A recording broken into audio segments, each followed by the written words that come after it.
Hello friends, welcome back to our channel maths and science trick and toys. આજના વિડીયોમાં પૂર્ણ સંખ્યાઓના ગુણાકારના ક્રમના ગુણધર્મ માટેની એક પ્રવૃત્તિ જોઈશું। આપણી સૌપ્રથમ રકમ છે 2 × 3। તો સૌપ્રથમ આપણે પ્રવૃત્તિ ચકટી દ્વારા કરીશું। તો અહીં આપણે 2 નો 3 સાથે ગુણાકાર છે માટે અહીં આપણે 2 હરોળ લઈશું અને એક હરોળમાં 3 ચકટીઓ ગોઠવી દઈશું।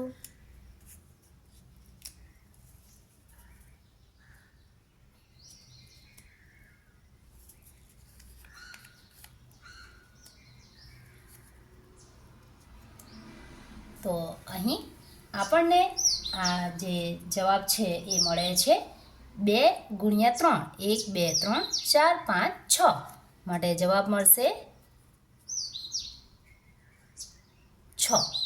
હવે આપણું બીજું ઉદાહરણ છે 3 × 2। તો સૌપ્રથમ આપણે અહીં 3 જે છે માટે આપણે 3 હરોળ લઈશું અને એક હરોળમાં 2 ચકટીઓ ગોઠવી દઈશું।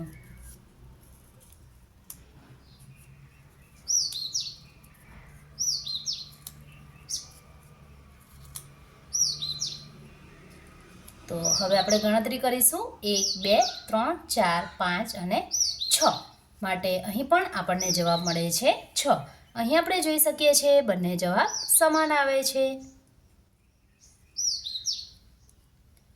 તો અહીં સૌપ્રથમ આપણે પ્રથમ અંકમાં 2 અને અહીં પ્રથમ અંક 2 છે જે અહીં દ્વિતીય બને છે અને અહીં બીજો અંક 3 છે જે અહીં પ્રથમ અંક બને છે।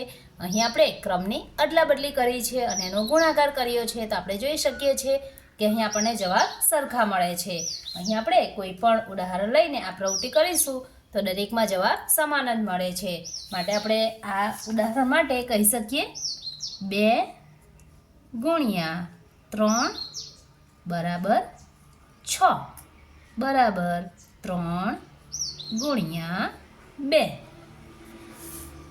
તો હવે આ માટેનો આપણો નિયમ બનશે A × B બરાબર B × A, જ્યાં A અને B એ પૂર્ણ સંખ્યાઓ છે।